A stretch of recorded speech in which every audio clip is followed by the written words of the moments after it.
दोस्तों नमस्कार। TGT PGT previous years के क्वेश्चंस की श्रृंखला में एंटोनिम का टेस्ट नंबर ये सेट नंबर 2 है आपके सामने। Let us see these are the questions before you. सबके सामने लिखा गया है, कहाँ से आया है question. They give more importance to material rather than. ध्यान दीजिएगा, मटेरियल का मतलब होता है सांसारिक होता है, भौतिक होता है, और स्पिरिचुअल का मतलब होता है स्पिरिचुअल, इसका मतलब होता है आध्यात्मिक। तो जो आंसर होगा वो हमारा क्या होगा?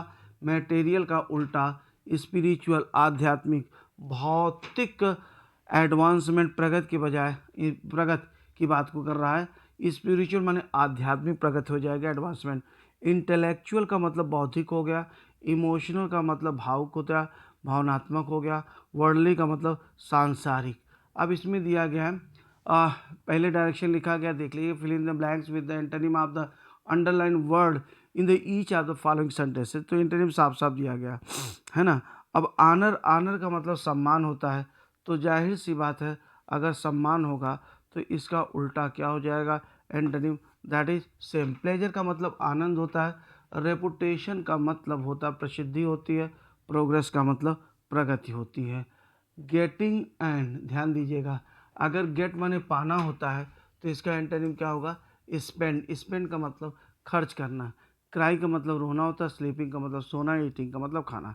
देखिए अगर हम बात करें स्कैरसिटी, तो स्कैरसिटी के साथ इसका जो आएगा वो ध्यान रखें। स्कैरसिटी का मतलब कमी होता है, अगर कमी है तो कमी का यहाँ पे जो एंटोनिम होगा वह क्या हो जाएगा?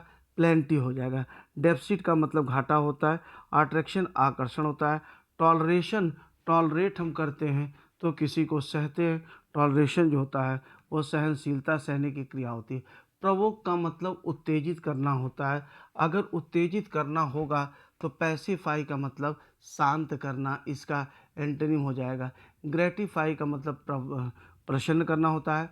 कन्विंस का मतलब राजी करना, अट्रैक्ट का मतलब आकर्षित करना। अब यहाँ पे देखिए दिया गया है स्टेट ऑफ अपैथी। अपैथी का मतलब उदासीनता। जरा यहाँ पे समझिएगा, पैथॉस का जो अर्थ होता है वह दो होता है, दैट इज डिजीज, और ये है दिस इज फीलिंग। तो अपैथी, इसमें ज़रा सा मैं लेकर के चलता हूँ आपको और पूरी तरह समझाता हूँ कितनी तरह की फीलिंग्स होती हैं, इसको ज़रा सा आप देखें। पैथास में पहले देखेंगे हम लोग सिंपैथी। ये सिंपैथी है, सिंपैथी। सिम का मतलब होता है सह, विद या टुगेदर। पैथॉस का मतलब अनुभूत होता है, तो सिंपैथी का मतलब होता है सह अनुभूत।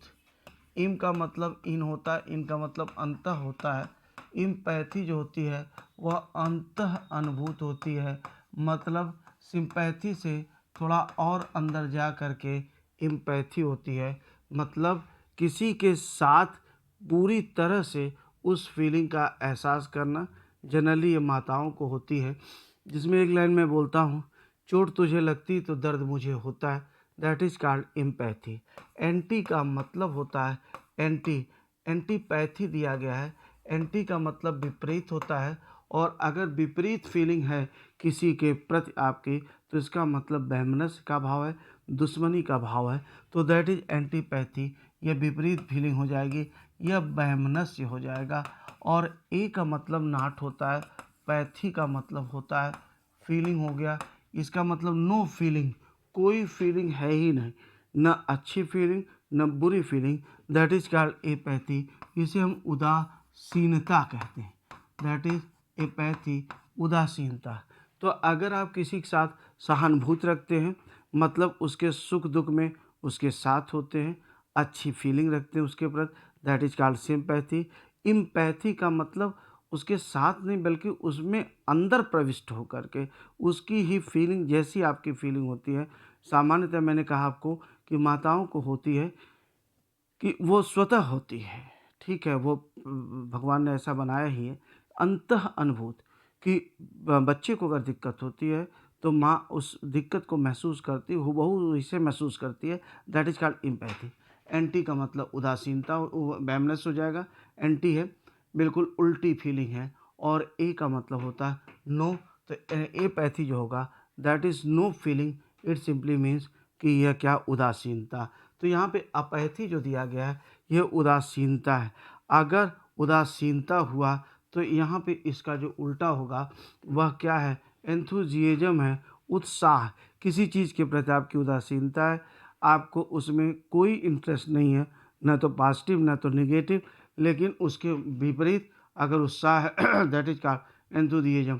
कोऑपरेशन जो होता है सहयोग होता है, फ्रेंडशिप मित्रता होती है, और इंस्पिरेशन प्रेरणा होती है। What is the antonym of insolvent?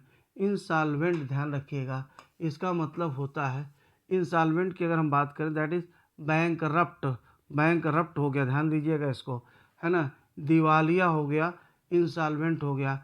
Wealthy जो होता है वह धनी व्यक्ति को हम वेल्दी कहते हैं, तो इसका जो उल्टा होगा दैट इज वेल्दी।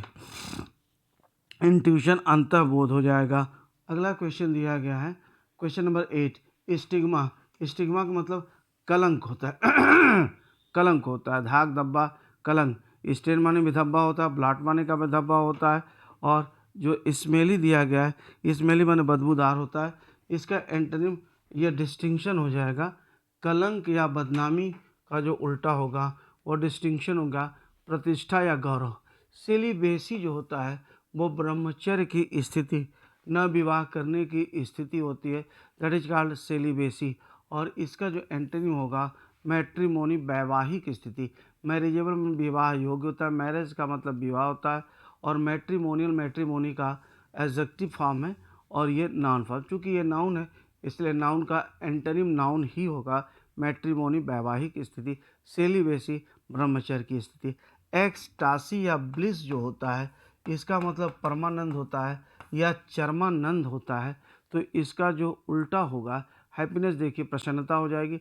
एगोनी का मतलब कष्ट होता है, परम कष्ट होता है, और एलिमेंट जो होता है ये एक्चुअली आहार होता है।